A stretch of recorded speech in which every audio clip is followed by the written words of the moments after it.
तुमने अपने बचाव के लिए वकील करने से इनकार क्यों किया? रजनी, मैं ये मुकदमा नहीं लड़ना चाहता। सच्चाई है कि मैंने वही किया जो मैं करना चाहता था। मुझे कोई पछतावा नहीं है। मैं नहीं चाहता कि मेरी जिंदगी के लिए कोई भी लड़े। प्रभात, मैं कोई नहीं हूं, मैं रजनी हूं, तुम्हारी जिंदगी, और तुम मेरी जिंदगी हो। हमारी जिंदगी का फैसला तुम अकेले नहीं कर सकते। मैं ये मुकदमा लड़ूंगी, तुम मुझसे ये हक नहीं छीन सकते। I will fight for your life.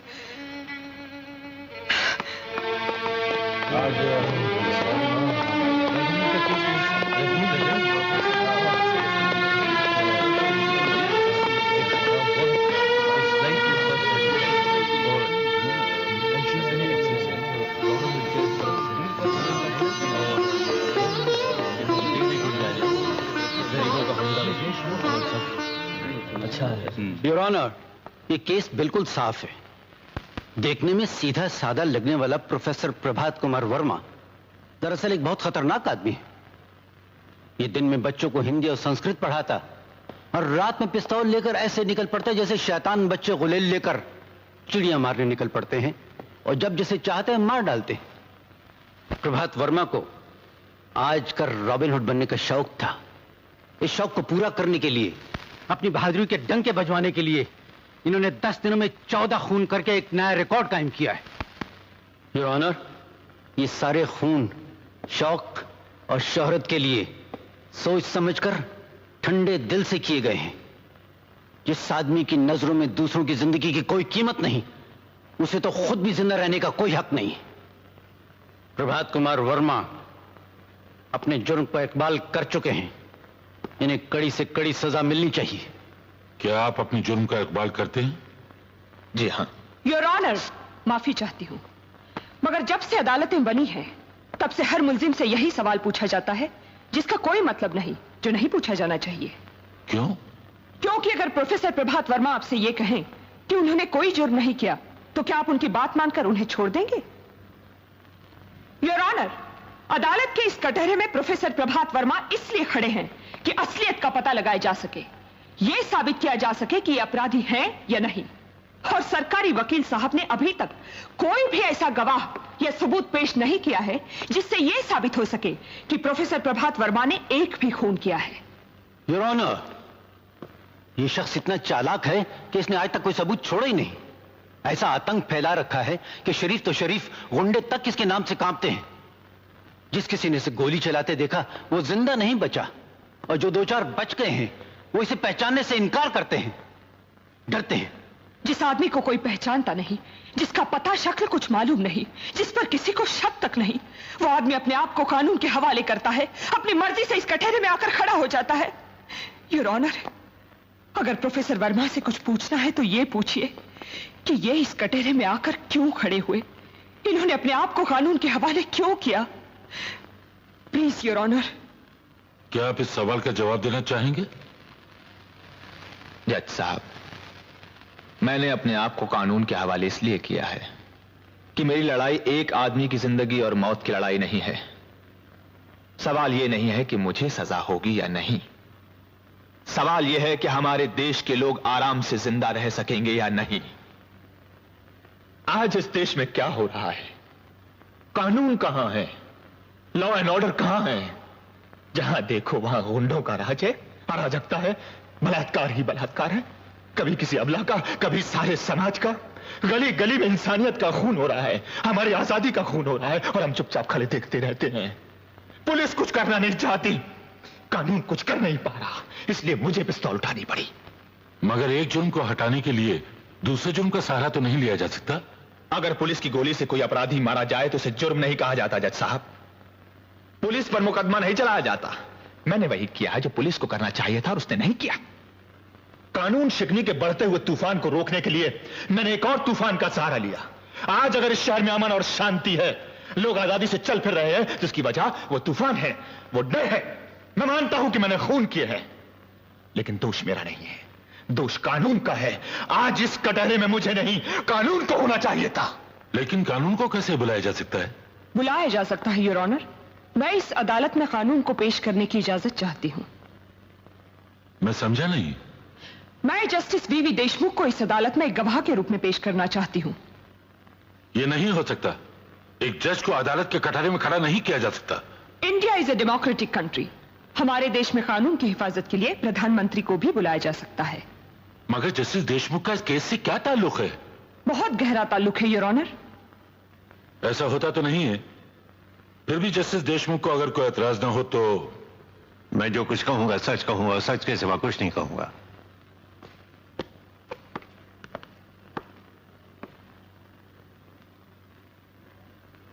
Justice Deshmukh, आपको पिछले नवंबर की 20 तारीख याद है? क्या हुआ था उस दिन? उस दिन आपकी अदालत में एक बलात्कार और खून का केस आया था। ऐसे केस तो रोज आते हैं, उसमें याद रखने की क्या बात है? बात यह थी कि मुलजिम सुरेश ठाकुर एक अमीर आदमी का भतीजा था और उसकी गवाही देने दिल्ली से एक मंत्री महोदय तशरीफ लाए थे। याद है? हाँ, याद आ गया। तो आपको यह भी याद होगा कि आपने उसे बाइज्जत छोड़ दिया था। याद है। पूछ सकती हूं क्यों? मैं सवाल का जवाब देने से इनकार करता हूं। किसी जज से उसके दिए हुए फैसले पर सवाल नहीं किया जा सकता। I am sorry your honour, लेकिन मैं ये तो पूछ सकती हूं कि क्या सुरेश ठाकुर को सिर्फ इसलिए छोड़ दिया गया था कि उसकी गवाही एक मंत्री ने दी थी? मिस देशमुख। योर ऑनर, मैं तो सिर्फ वही कह रही हूं जो इस केस की प्रोसीडिंग्स में लिखा है। यह रही उसकी रिपोर्ट। इस रिपोर्ट में यह साफ लिखा है कि लाश के नाखूनों में सुरेश ठाकुर के बाल और खून की बूंदें पाई गई। लीजिए। क्या मैं पूछ सकती हूं जस्टिस देशमुख कि इस बात पर ध्यान क्यों नहीं दिया गया?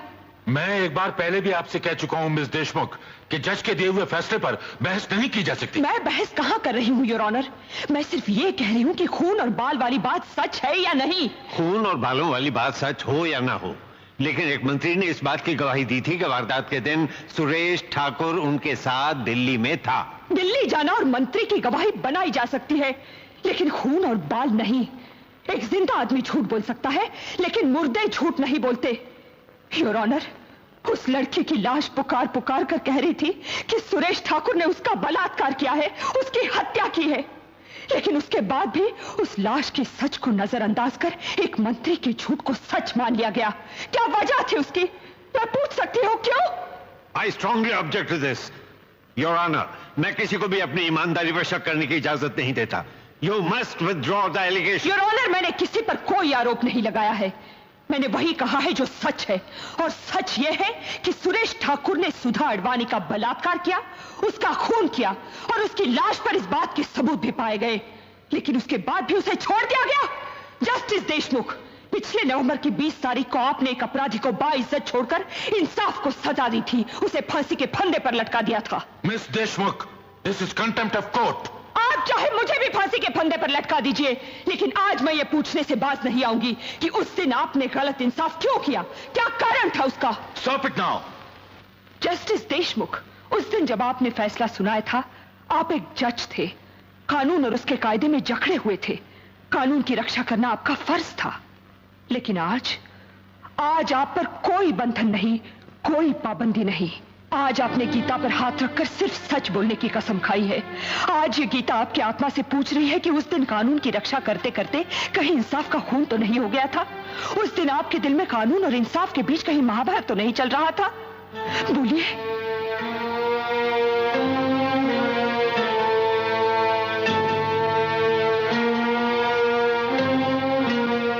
एक जज के दिल में ये महाभारत हमेशा होती रहती है, और कभी कभी वो कानून को बचाते बचाते इंसाफ को नहीं बचा पाता। Order, order. उस फैसले के बाद जो कुछ हुआ उसका जिम्मेदार वो फैसला है, आपका कानून है। अगर उस दिन सुरेश ठाकुर को बाइज्जत रिहा न किया जाता तो प्रोफेसर प्रभात वर्मा का घर बर्बाद न होता, उसकी मां का खून न होता, उसकी बहन का बलात्कार न होता, वो आत्महत्या न करती। योर ऑनर, उस दिन अगर सुरेश ठाकुर जैसे भयानक जानवर को इस शहर में खुला न छोड़ दिया जाता तो प्रोफेसर प्रभात कुमार वर्मा जैसे शरीफ आदमी को, एक कवि को हाथ में पिस्तौल उठाकर खूनी न बनना पड़ता। ऐसा हुआ था तो प्रभात कुमार ने पुलिस को क्यों नहीं बताया? बताने से क्या होता? फिर कोई मंत्री आकर गवाही देता कि वो बंबई में नहीं दिल्ली में था। या कोई सरकारी डॉक्टर आके साबित कर देता कि सुरेश ठाकुर अपने 5 साथियों के साथ किसी अस्पताल में बेहोश पड़ा अपना इलाज कर रहा था, और जो अस्पताल में है वो प्रोफेसर के घर कैसे हो सकता है? मिस देशमुख, क्या आप ये कहना चाहती हैं कि जिस आदमी को एक बार इंसाफ ना मिले वो दूसरी बार कानून के पास आने के बजाय कानून को अपने हाथों में ले ले, एक पिस्तौल लेकर निकल पड़े और जब चाहे जिसका चाहे खून कर दे?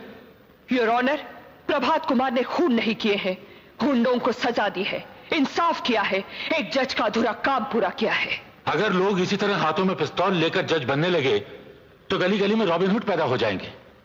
हर तरफ लोग खून की होली खेलते हुए नजर आएंगे और कोई भी सरकार, कोई भी समाज इस बात की इजाजत नहीं देता कि गुंडागर्दी को एक और गुंडागर्दी से रोका जाए। मिस देशमुख, कानून हाथ में लेना जुर्म है और उस जुर्म की सजा जरूर मिलनी चाहिए। मैं भी तो यही कहता हूं, जज साहब की सजा जरूर मिलनी चाहिए। इसीलिए तो मैंने अपने आप को कानून के हवाले किया है। मैंने अपना फर्ज पूरा किया है, कानून अपना फर्ज पूरा करे। इसके लिए कानून को अगर मेरी जान की जरूरत है तो वो हाजिर है। फांसी का फंदा मैं खुद अपने गले में डाल लूंगा। बस एक प्रार्थना है आपसे, बड़ी तपस्या और बलिदान के बाद हमारे इस देश को आजादी मिली है।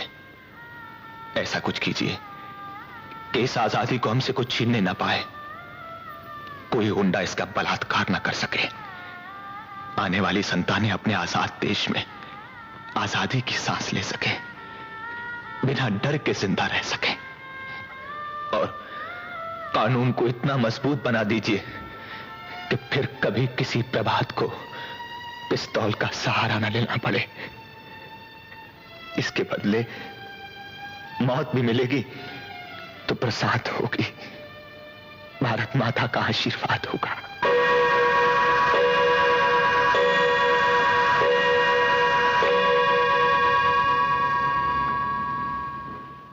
The court is adjourned.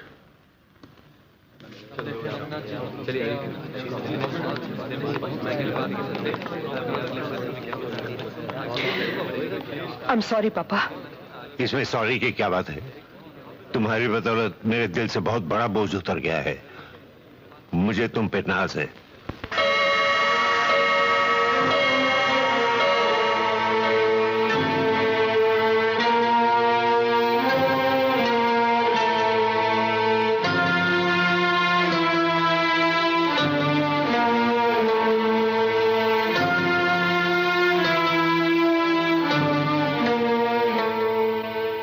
सुनिए, खाना लग गया है।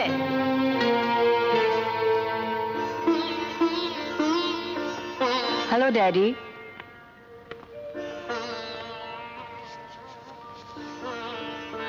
Hello daddy. हेलो बेटी।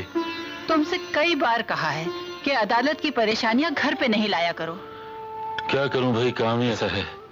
इंसान की जिंदगी और मौत का सवाल होता है।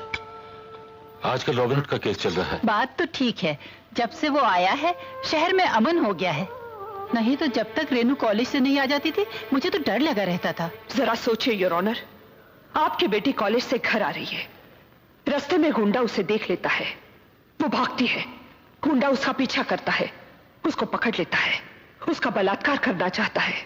आपकी बेटी मदद के लिए पुकारती है, उसकी चीखें सुनसान सड़कों से टकराकर वापस आ जाती है, वो थककर जमीन पर गिर जाती है और गुंडा उसके कपड़े उतारने के लिए हाथ आगे बढ़ाता है और अचानक एक गोली चलती है। भगवान की तरह वहां कोई आ जाता है, गुंडा मारा जाता है और एक दुनिया उजड़ते उजड़ते रह जाती है, एक जिंदगी बर्बाद होते होते बच जाती है। मैं आपसे पूछना चाहती हूँ योर ऑनर, क्या आप बचाने वाले को सजा देंगे, उसे खूनी समझेंगे, उसे गुनहगार और अपराधी ठहराएंगे?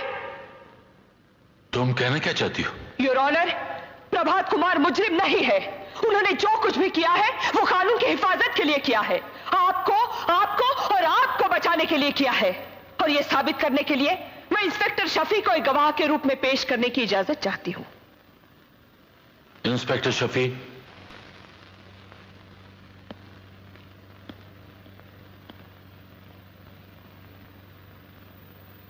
मैं कसम खाकर कहता हूं, जो कहूंगा सच कहूंगा, सच के सिवा कुछ नहीं कहूंगा। जब आपको कमिश्नर साहब ने बुलाया और रॉबिन हुड का पता लगाकर उसे गिरफ्तार करने का हुक्म दिया तब आपने क्या कहा? मैंने यही कहा कि रॉबिन हुड तो पुलिस का काम कर रहा है और पुलिस से अच्छा काम कर रहा है। जो काम हम पिछले 25 वर्षों में नहीं कर पाए वो उसने 10 दिन में करके दिखाया। कैसे? क्या किया उन्होंने? इन्होंने गुंडों के दिलों में डर, दहशत पैदा कर दी है। आज शहर में अपराध कम हो रहे हैं, क्राइम रेट गिर गया है, हर आदमी सुकून और शांति की नींद सो सकता है आज। जब आप प्रभात कुमार को गिरफ्तार करने गए तो क्या वो भाग खड़े हुए? जी नहीं, बल्कि मैंने इनसे कहा यह शहर छोड़कर भाग जाइए। इन्होंने भागने से इनकार किया और कहा समाज में सारी गड़बड़ियां सिर्फ इसलिए चल रही हैं कि पुलिस अपना फर्ज पूरा नहीं कर रही, कानून अपना फर्ज पूरा नहीं कर रहा। मैं अपने आप को कानून के हवाले करता हूं जिससे कि मेरी आवाज अदालत के जरिए लोगों तक पहुंच सके और मैं बता सकूं कि मेरी पिस्तौल से निकली गोली का काम सिर्फ अपराधियों को मारना ही नहीं, कानून को जगाना भी था। मैंने अपना फर्ज पूरा किया है, आप अपना फर्ज पूरा कीजिए। और यह कहकर प्रभात कुमार ने अपने आप को पुलिस के हवाले कर दिया। आपने प्रभात कुमार को भाग जाने के लिए क्यों कहा? योर ऑनर, प्रभात कुमार ने रॉबिन हुड बनकर गुंडों के दिलों में जो डर, जो आतंक पैदा कर दिया था, मैं उस डर को जिंदा रखना चाहता था। उस रॉबिन हुड को जिंदा रखना चाहता था जो लोगों की रक्षा करता रहा। इंस्पेक्टर शफी, हालात कुछ भी रहे हों, आपको अपना फर्ज अदा करना चाहिए और आपका फर्ज खूनी को पकड़ना है, उसका इंसाफ करना या उसे छोड़ देना नहीं। इस गलती के लिए आपको सस्पेंड कर देना चाहिए ताकि दूसरे अफसर से नसीहत लें और कभी ऐसी गलती ना करें। Thank you your honour. Inspector Shafi ने और एक गलती की है, सच बोलने की गलती, यह बताने की गलती कि उन्होंने प्रभात कुमार को भाग जाने की सलाह दी। प्रभात कुमार ने भी यही गलती की थी, सच बोलने की गलती, अपने आप को कानून के हवाले करने की गलती, जबकि अदालत के पास इनके खिलाफ कोई सबूत नहीं था, कोई गवाह नहीं था। मिस रजनी, इससे बड़ा सबूत और क्या हो सकता है कि प्रभात कुमार ने भरी अदालत में यह बयान दिया है कि वो सारे खून इन्होंने किए हैं। अगर अदालत में दिया हुआ बयान ही सब कुछ है तो मैं इस गीता पर हाथ रखकर बयान देने के लिए तैयार हूं कि ये सारे खून मैंने किए हैं। तो क्या प्रभात कुमार को छोड़ देंगे और मुझे सजा देंगे? काश ऐसा हो सकता, लेकिन मैं ये झूठ भी नहीं बोल सकती क्योंकि इस कटहरे में खड़ा हुआ एक सच्चा इंसान अपने बचाव के लिए किसी भी झूठ का सहारा नहीं लेना चाहता। जज साहब, जरा गौर से देखिए, ये वही सीधा साधा प्रोफेसर है जो इलाहाबाद से बंबई आता है, यहां की गुंडागर्दी देखकर घबरा जाता है, पुलिस के पास जाता है, कोई मदद नहीं मिलती। एक मालदार गुंडा एक शरीफ लड़की का बलात्कार करता है, उसकी हत्या कर देता है। प्रभात कुमार कानून का दरवाजा खटखटाता है, दरवाजा खुलता है, लेकिन वहां झूठी गवाही की जीत होती है, सच हार जाता है। कानून का फैसला गुंडों को शाबाशी देकर उनकी हिम्मत बढ़ाता है। नतीजा वही गुंडा, एक करोड़पति स्मगलर का भतीजा, उस प्रोफेसर को सबक सिखाने के लिए 5 और गुंडों को लेकर उसके घर पहुंच जाता है और उसके बाद एक बेटे की आंखों के सामने उसकी मां की हत्या कर दी जाती है। एक एक करके 6 गुंडे उसकी बहन का बलात्कार करते हैं। वो मासूम भैया भैया पुकारती रहती है, लेकिन रस्सियों में बंधा हुआ भैया कुछ नहीं कर पाता, कुछ नहीं। वो शर्म से ऊपर से कूदकर अपनी जान दे देती है और उसका छोटा सा घर शमशान बन जाता है। और ये सब सिर्फ इसलिए कि प्रभात कुमार ने गुंडों की शिकायत की थी, कानून का दरवाजा खटखटाया था। पुलिस और कानून की मदद मांगने की इतनी बड़ी सजा। कानून तो सिर्फ एक बार फांसी देता है, लेकिन उस रोज 6 गुंडों ने इन्हें बार बार फांसी के फंदे पर लटकाया था। कुर्सी से बंधे उस खिलौनी करतूत को देखने की सजा हजारों सालों की जेल से कहीं ज्यादा थी। उस सजा के बाद प्रभात कुमार जीना भूल गया, हंसना भूल गया, रोना भूल गया, प्यार करना भूल गया।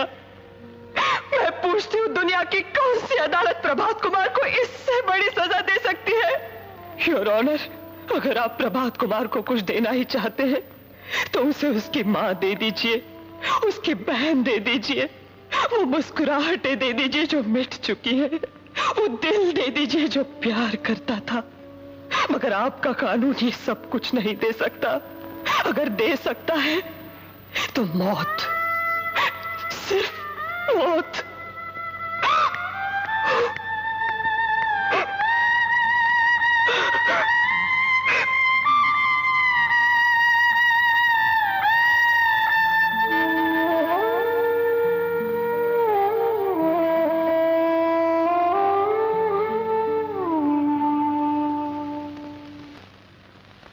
इसमें कोई शक नहीं कि पिछले कुछ दिनों से हमारे देश में अपराध और अराजकता बढ़ती चली जा रही है।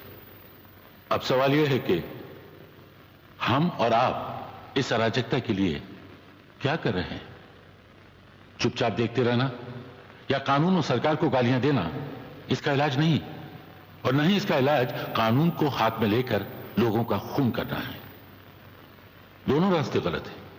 इसलिए आज जरूरत इस बात की है कि हम सब लोग साथ मिलकर अपने देश को मजबूत करें, कानून को मजबूत करें, पुलिस को मजबूत करें, जिससे हमारे देश से अपराध और अराजकता कम हो सके और हम हर एक के साथ सही इंसाफ कर सकें। प्रभात कुमार के साथ भी सही इंसाफ होना चाहिए। कानून का तकाजा है कि उन्होंने जो जुर्म किया उसकी सजा उन्हें मिले। इसलिए यह अदालत प्रभात कुमार को उम्र कैद की सजा देती है। लेकिन जिन हालात में ये खून हुए, उन हालात में किसी भी इंसान का मानसिक या दिमागी संतुलन बिगड़ सकता है। प्रभात कुमार के साथ भी ऐसा ही हुआ। इसलिए यह अदालत इंसानियत और इंसाफ की मांग को पूरा करते हुए सरकार से यह दरखास्त करती है कि उनको और उनकी सजा को माफ कर दिया जाए, ताकि प्रभात कुमार एक बार फिर से अपनी टूटी हुई जिंदगी को समेटकर सही मायनों में एक अच्छे नागरिक की तरह जी सके।